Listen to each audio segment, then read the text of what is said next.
शांति। ओम शांति। बाबा बाबा ओम शांति। आज 10 जनवरी 2023 की मुरली है। बाबा कह रहे हैं, मीठे बच्चे, तुम्हारा यह मरजीवा जन्म है। तुम ईश्वर बाबा से वर्षा ले रहे हो।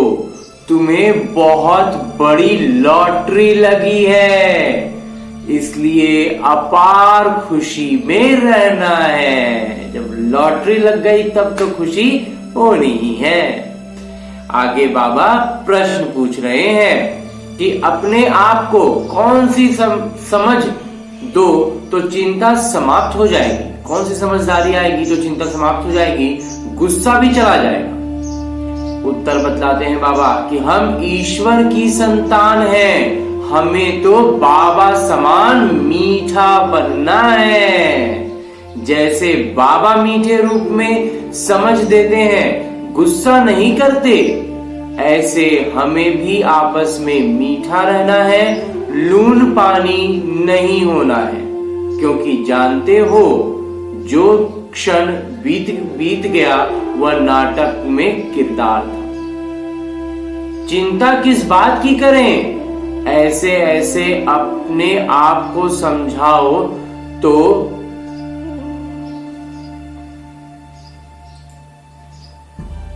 चिंता खत्म हो जाएगी। ऐसे ऐसे अपने को समझाओ तो चिंता खत्म हो जाएगी, गुस्सा भी भाग जाएगा। बस ये भावना मन में हो कि बाबा समान बनना है, मीठा बनना है। गीत है, यही बहार है। ओम शांति। यह ईश्वरीय संतान की खुशियों का गायन है।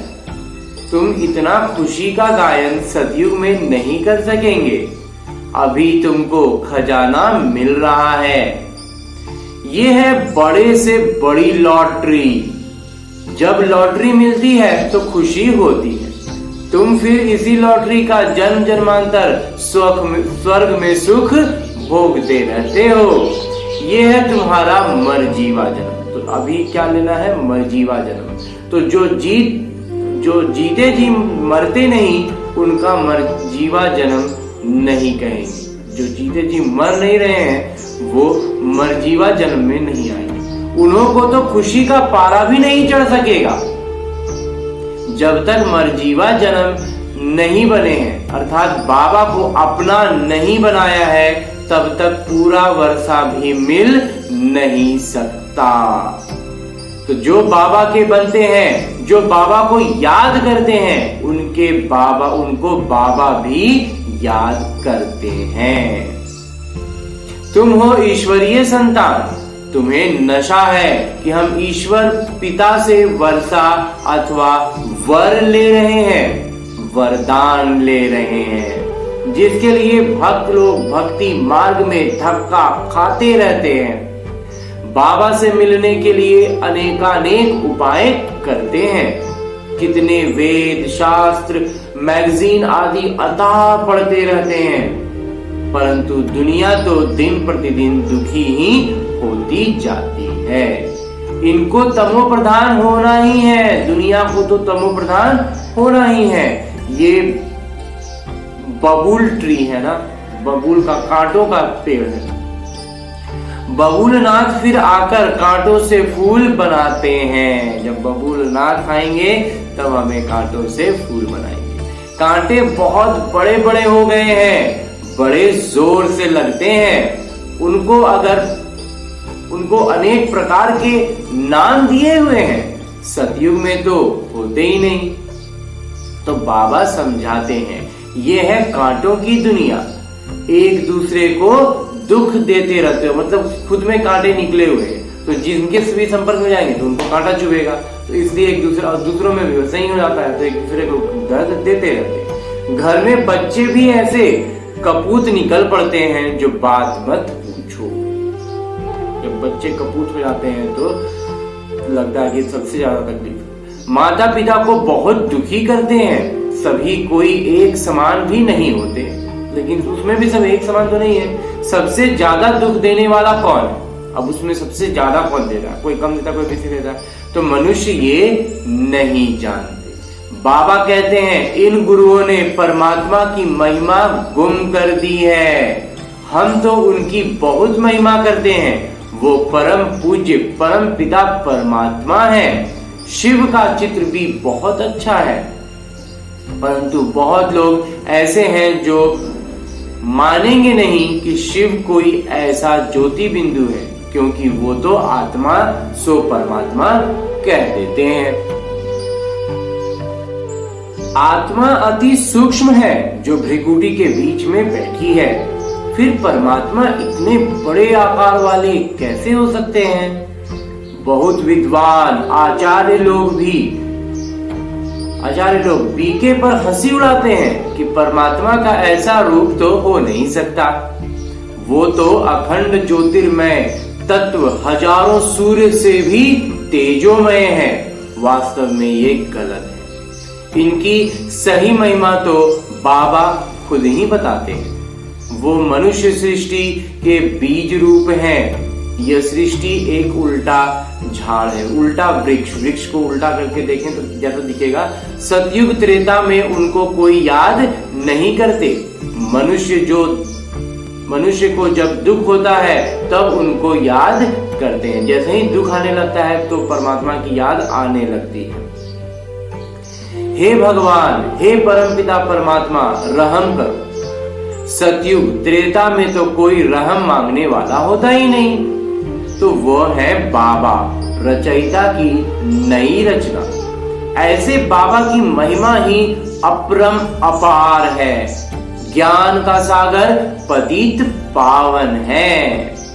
ज्ञान का सागर है तो जरूर ज्ञान दिया होगा ना, तो वह सत्य चित्त आनंद स्वरूप है। सच्चिदानंद जो कहा जाता है वो यही परमपिता परमात्मा है, चैतन्य है। ज्ञान तो चैतन्य आत्मा ही धारण करती है। समझो हम शरीर छोड़ जाते हैं तो आत्मा में ज्ञान के संस्कार तो है ही। बच्चा बनेंगे तो भी वह संस्कार होंगे, परंतु अंग छोटे होंगे तो बोल नहीं सकते। अंग बड़े होते हैं तो याद कराया जाता है तो स्मृति में आ जाता है। छोटे बच्चे भी शास्त्र आदि कंठ कर लेते हैं। ये सभी अगले जन्म के पिछले, मतलब जो इसके पीछे जन्म से जहां से वो आए हैं वहां के संस्कार वास्तव में लेकर के आए। उनको रटा हुआ था तो कोई कारण से शरीर छूटा, तो शरीर छूटा तो उतना जो रटा हुआ था, इसलिए छोटेपन में ही संस्कार तो भरे हुए थे। जैसे ही शास्त्रों को देखते हैं फटाफट उनको सारी बातें तुरंत पकड़ लेते हैं और वो कंठस्थ कर लेते हैं। अब बाबा हमको अपना ज्ञान का वर्षा देते हैं। सारी सृष्टि का ज्ञान इनके पास है, क्योंकि बीज रूप है। बीज में तो सब कुछ समा जाता है ना। हम अपने को बीज रूप नहीं कहेंगे। बीज में जरूर वृक्ष के आदि मध्य अंत का ज्ञान होगा ना।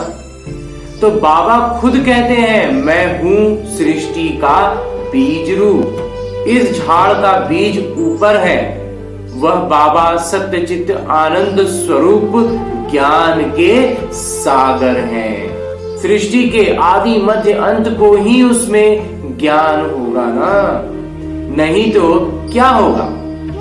सृष्टि के आदि मध्य अंत का ज्ञान ही तो रहेगा। अगर वो नहीं रहेगा तो फिर क्या होगा? क्या शास्त्रों का ज्ञान होगा? वो तो बहुतों में है। तो परमात्मा की तो जरूर कोई नई बात होगी ना, कुछ अलग होगा ना।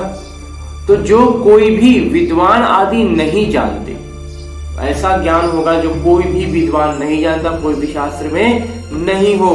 कोई से भी पूछो इस सृष्टि रूपी झाड़ की उत्पत्ति, पालना, ये जो वृक्ष है सृष्टि रूपी, इसकी उत्पत्ति कैसे हुई, ये पल बढ़ कैसे रहा है, और संहार और फिर अंत में खत्म कैसे होता है, इसकी आयु कितनी है, वो कैसे वृद्धि को पाता है, वो कैसे बढ़ता है, बिल्कुल कोई समझा नहीं सकता है। इसको कोई समझा नहीं पाएगा। एक गीता ही है सर्वशास्त्रमयी शिरोमणि, बाकी तो सब हैं इनके बाल बच्चे। जबकि गीता पढ़ने से भी कुछ नहीं समझते तो बाकी शास्त्र पढ़ने से क्या फायदा। जब ये गीता को ही पूरा समझ नहीं पा रहे हैं तो फिर और शास्त्र पढ़ के क्या फायदा मिलेगा। वर्षा तो फिर भी गीता से मिलना है। अब बाबा सारे नाटक का राज समझाते हैं। बाबा पत्थर बुद्धि से पारस बुद्धि बनाए पारस नाथ बनाते हैं। अब तो सब बात पत्थर बुद्धि पत्थर नाथ है। पारस नाथ बनाना है, बाबा हमें बनाने आए और अभी हम बने हुए क्या है, पत्थर बुद्धि बन के पत्थर नाथ। अब पूजा भी पत्थर में कर लेते हैं। तो परंतु वह अपने को बड़े बड़े टाइटल्स देकर अपने को पारस बुद्धि समझ बैठे हैं। खुद को ही खुद का उपनाम दे देते हैं और उसके बाद कहते हैं कि हम पारस बुद्धि हैं। बाबा समझाते हैं मेरी महिमा सबसे न्यारी है। मैं ज्ञान का सागर, आनंद का सागर, सुख का सागर हूं। ऐसी महिमा तुम देवताओं की हो नहीं सकती। भक्त लोग देवताओं के आगे जाकर कहेंगे आप सर्वगुण संपन्न हैं। बाबा की तो एक ही महिमा है, वो भी हम जानते हैं। अभी हम मंदिर में जाएंगे तो बुद्धि में पूरा ज्ञान है कि इन्होंने तो पूरे 84 जन्म लिए होंगे। अभी अपने को कितनी खुशी है। आगे थोड़े ही यह ख्याल आता था, पहले तो ये बातें नहीं आती थी दिमाग में। मुरली के सुनने से, मंथन से बातें स्पष्ट होती जाती। अभी समझते हैं हमको ऐसा बनना है। बुद्धि में बहुत परिवर्तन आ जाता है मुरली सुनते सुनते। बाबा बच्चों को समझाते हैं आपस में बहुत मीठा बनो, लून पानी मत बनो। बाबा कभी भी किसी से गुस्सा करते हैं क्या? बाबा तो कभी किसी से गुस्सा नहीं करते। तो बड़े मीठे रूप से समझाते हैं। एक क्षण बीता और कहेंगे कि ये नाटक में किरदार था, इसकी चिंता क्या करनी है। ऐसे ऐसे अपने को समझाना है। जो बीत गया उसके पीछे अपना पुरुषार्थ नहीं लगाना है। जो पल आने वाला है उसके पीछे अपना पुरुषार्थ लगाना है। जो बीत गया उसके पीछे सोचने में, समझने में जो अपना ऊर्जा व्यर्थ कर देते हैं, वो बाबा कहते हैं उसको ये तुरंत समझ लेना है कि जो बीत गया वो नाटक था, लेकिन जो आने वाला है उसमें हमें अपना पूरा पूरा पुरुषार्थ दिखाना है, करना है। तुम ईश्वरीय संतान कम थोड़े ही हो। ये तो समझ सकते हो कि ईश्वरीय संतान जरूर ईश्वर के पास रहते होंगे। ईश्वर निराकार है तो उनकी संतान भी निराकार है। वही संतान यहाँ चोला लेकर किरदार निभाती है। स्वर्ग में मनुष्य हैं देवी देवता धर्म के। तो अगर सबका बैठ हिसाब निकालें तो कितना माथा मारना पड़े। परंतु समझ सकते हैं कि क्रमशः समय अनुसार थोड़े थोड़े जन्म मिलते होंगे।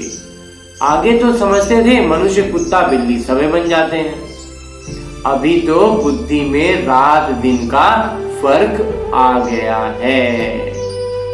और ये सब है धारण करने की बातें। नटशेल में समझाते हैं, संक्षिप्त रूप में समझाते हैं कि अब 84 का चक्र पूरा हुआ। अभी इस छीछी शरीर को छोड़ना है। ये सबका पुराना जड़ जड़ीभूत तमो प्रधान शरीर है। इससे ममत्व मिटा देना है। पुराने शरीर को याद क्या करें, अब तो अपने नए शरीर को याद करेंगे जो मिलना है सतयुग में। वाया मुक्ति धाम होकर सतयुग में आएंगे। पहले मुक्ति धाम जाएंगे, बाबा के निकट रहेंगे, तब फिर सतयुग में आएंगे। हम जीवन मुक्ति में आ जाते हैं और सब मुक्ति धाम में चले जाते हैं। हम जीवन मुक्ति की अवस्था में आ जाते हैं और बाकी सब मुक्ति धाम में चले जाते हैं। इसको जय जयकार कहा जाता है। हाहाकार के बाद जय जयकार होना है। इतने सब मरेंगे, कोई तो निमित्त कारण बनेगा।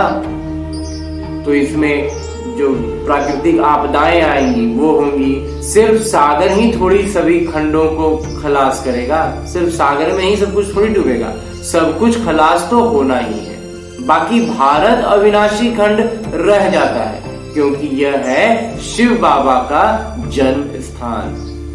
तो यह हो गया सबसे बड़ा तीर्थ स्थान। बाबा सबकी सदगति करते हैं, ये कोई मनुष्य नहीं जानते हैं कि बाबा आकर के सबकी सदगति करते हैं। उन्हों को ना जानना ही नाटक में नून है, उनका सबों का ना जानना भी नाटक में नून है।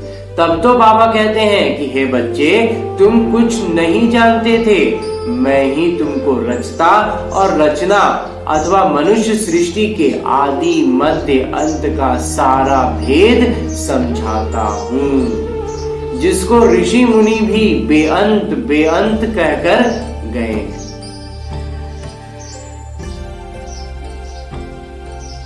यह थोड़े ही समझते हैं कि सारी दुनिया के 5 विकार बड़े भारी दुश्मन हैं। जिस रावण को भारतवासी वर्ष वर्ष जलाते ही आते हैं, उनको जानते कोई नहीं, क्योंकि वो है जिस्मानी न रूहानी है। वो न जिस्मान मतलब वो न शरीर से आएगा और न ही वो आत्मा से आएगा, वो बस धुआं है, वो बस छाया है। विकारों का तो कोई रूप है ही नहीं। मनुष्य एक्ट में आता है, मनुष्य किरदार में आता है, तब पता पड़ता है कि इनमें काम का क्रोध का भूत आया है। इस विकार की मंच में भी उत्तम मध्यम और कनिष्ठ होते हैं। अभी विकार भी जो है वो किसी में ज्यादा एकदम प्रगाढ़ रूप से समाया हुआ है, किसी में थोड़ा मध्यम है और किसी में बहुत थोड़ा सा है, लेकिन है तो विकार। कोई में काम का नशा एकदम तमो प्रधान हो जाता है, कोई को रजो नशा और कोई को सतो नशा रहता है। कोई तो बाल ब्रह्मचारी भी रहते हैं, समझते हैं ये भी एक झंझट है संभालना, सबसे अच्छा उनको कहेंगे। सन्यासियों में भी बाल ब्रह्मचारी अच्छे गिने जाते हैं। सरकार के लिए भी अच्छा है, बच्चों की वृद्धि नहीं होगी। सरकार के लिए कि थोड़ा पॉपुलेशन कंट्रोल होगा, पवित्रता की ताकत मिलती है, लेकिन वास्तविकता क्या है कि उनको पवित्रता की ताकत मिलती है। ये हुई गुप्त बात। सन्यासी भी पवित्र रहते हैं, छोटे बच्चे भी पवित्र रहते हैं, वानप्रस्थी भी पवित्र रहते हैं, तो पवित्रता का बल मिलता ही आता है। उन्हों को भी कायदा चला जाता है कि बच्चे को इतनी आयु तक पवित्र रहना है, तो वह भी बल मिलता है। तुम हो सतो प्रधान पवित्र, ये अंतिम जन्म तुम बाबा से प्रतिज्ञा करते हो, तुम सतयुग की स्थापना करने वाले हो। जो करेगा सो पवित्र दुनिया का मालिक बनेगा। जो पुरुषार्थ करेंगे वो सतयुगी दुनिया में मालिक बनेंगे, क्रमशः पुरुषार्थ अनुसार। बाबा कोई भी इस तरह का कार्य में पुरुषार्थ को सबसे प्रथम रखते हैं। ये है ईश्वरीय कुटुंब। ईश्वर के साथ हम रहते हैं कल्प में एक बार, बस फिर दैवी घराने में तो बहुत जन्म रहेंगे। यह एक जन्म ही दुर्लभ है। ये परमात्मा के संग का जो जन्म है ये दुर्लभ है। ये ईश्वरीय कुल है, उत्तम से उत्तम। ब्राह्मण कुल सबसे ऊंची चोटी है। नीच ते नीच कुल से हम ऊंच ब्राह्मण कुल के हो गए। शिव बाबा जब ब्रह्मा को रचते तो ब्राह्मण भी रचे, कितनी खुशी रहती है। तो जो बाबा की सेवा में रहते हैं, हम ईश्वर की संतान बने हैं और ईश्वर की श्रीमत पर चलते हैं। अपनी चलन से उनका नाम बाला करते हैं। अपने प्रत्यक्षता से, हमें देखने से बाबा का नाम बाला हो, ऐसी हमारी पूरी कोशिश रहनी चाहिए। क्योंकि बाबा यही कह रहे हैं कि अपनी चलन से बाबा का नाम बाला करते हैं। बाबा कहते हैं वह तो है आसुरी गुण वाले, तुम दैवी गुण वाले बन रहे हो। जब तुम संपूर्ण बन जाएंगे तो तुम्हारी चलन बहुत अच्छी हो जाएगी। बाबा कहेंगे ये है दैवी गुणों वाले, क्रमशः पुरुषार्थ अनुसार। जितना ज्यादा पुरुषार्थ उतना ज्यादा ऊंचा। आसुरी गुण वाले भी क्रमशः है, बाल ब्रह्मचारी भी हैं, सन्यासी पवित्र रहते हैं, सो तो बहुत अच्छा है। बाकी वह किसी की सदगति तो नहीं कर सकते, वो किसी और की सदगति नहीं कर सकते। अगर कोई गुरु लोग सदगति करने वाले होते तो साथ ले जाते, परंतु खुद ही छोड़कर चले जाते। यहाँ यह आप कहते हैं कि मैं तुमको साथ ले जाऊंगा, मैं आया ही हूं तुमको साथ ले जाने के लिए। वो तो ले नहीं जाते, खुद ही गृहस्थियों के पास जन्म लेते रहते हैं। संस्कारों के कारण फिर सन्यासियों के झुंड में चले जाते हैं। संस्कार ही ऐसा होता है कि जाके सन्यासियों के झुंड में मिल जाते हैं। तो नाम रूप तो हर जन्म में बदलता रहता है। ये अभी तुम बच्चे जानते हो कि सतयुग में यहाँ के पुरुषार्थ अनुसार पद होगा। अभी जो संगम युग पर जो हमारा पुरुषार्थ होगा, हमारा सतयुग में पद उसी के अनुसार मिलेगा। वहां यह मालूम नहीं होगा कि हमने यह पद कैसे पाया, क्यों हम नीचे हैं वो ऊपर है, इस तरह का कुछ भी अगर पद होता है। ये तो अभी पता है, जिसने जैसा कल्प पहले पुरुषार्थ किया था वैसे ही अब करेंगे। तो जो जैसा पढ़ने में रहेगा वो लगभग वैसा ही रहता है। तो बच्चों को साक्षात्कार भी कराया हुआ है कि वहां शादी आदि कैसे होती है, बड़े बड़े मैदान बगीचे आदि होंगे। अब तो भारत में ही करोड़ों की आबादी है, वो तो कुछ लाख ही रहते हैं। वहां थोड़े ही इतनी मंजिलों वाले मकान होंगे। ये अभी है क्योंकि जगह नहीं है। वहां इतनी सर्दी नहीं होगी, वहां दुख की निशानी भी नहीं होगी, न बहुत गर्मी होती है और जो पहाड़ों पर जाना पड़े। नाम ही है स्वर्ग। इस समय मनुष्य कांटों के जंगल में पड़े हैं। जितना सुख की चाहत रखते हैं उतना दुख बढ़ता ही जाता है। अब बहुत दुख होगा, लड़ाई होगी तो खून की नदियां बहेंगी। बाबा एक बार अंत में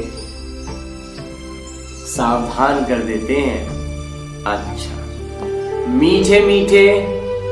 अच्छा, इसके बाद बाबा कहते हैं कि यह मुरली सब बच्चों के आगे सुनाई, सम्मुख सुनना, क्रमशः टेप से सुनना।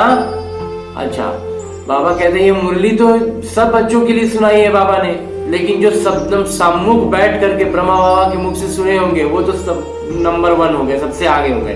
जो दूसरे नंबर पर वो होंगे जो टेप में रिकॉर्ड हुआ और रिकॉर्ड सुनेंगे वो दूसरे पर हो गए, और मुरली से पढ़ के जो है वो तीसरे नंबर पर हो गए। तो सतो प्रधान, सतो और रजो, तमो तो नहीं कहेंगे। मुरली पढ़ने वाला फिर तमो नहीं होगा। तो टेप में हूबहू आती है। अब इसमें थोड़ा सा ये है कि जो बाबा के सम्मुख सुनते, बाबा के मुख से जिन्होंने सुना तो वो तो ब्रह्मा बाबा लौकिक में तो है नहीं, तो वो तो चला गया। अब टेप में है तो टेप में भी बहुत सीमित है, कमी है, तो बचे हम सब 3 नंबर वाले हम सब। तो इसमें बाबा क्या कह रहे हैं, मुरली से सुन पढ़ना है। तो मुरली से पढ़ेंगे तो रजो में भी कम से कम टिके रहेंगे, अगर पढ़ेंगे नहीं तो फिर रजो से भी बाहर होने लगे। अच्छा, बाबा और मीठी माँ का सिकी रदे बच्चों को याद, प्यार और आशीर्वाद। रूहानी बाबा की रूहानी बच्चों को नमस्ते। हम रूहानी बच्चों की ओर से रूहानी बाबा को याद, प्यार और प्रणाम। धन्यवाद बाबा, धन्यवाद। मुरली के लिए भी धन्यवाद और इस अनूठे अलौकिक ब्राह्मण जीवन के लिए भी बहुत बहुत बहुत धन्यवाद।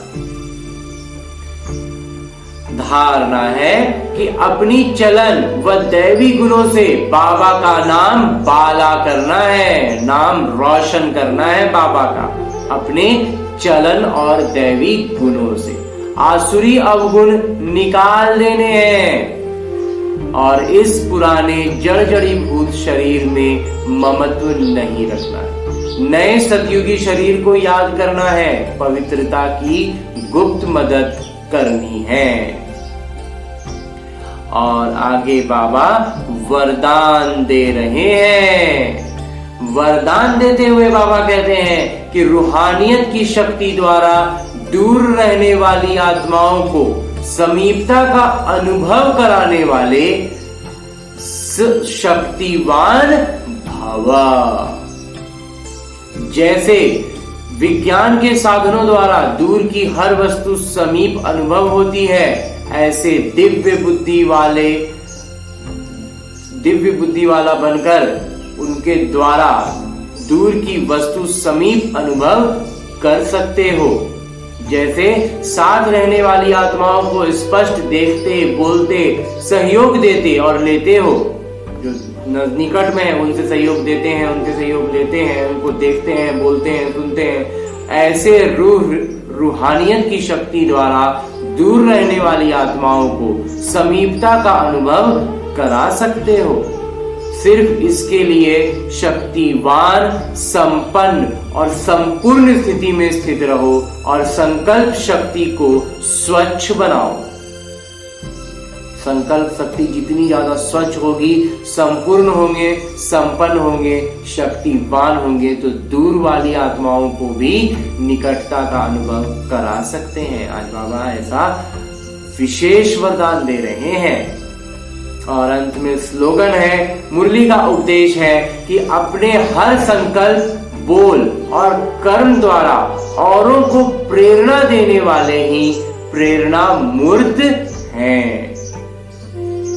अच्छा, ओम शांति बाबा।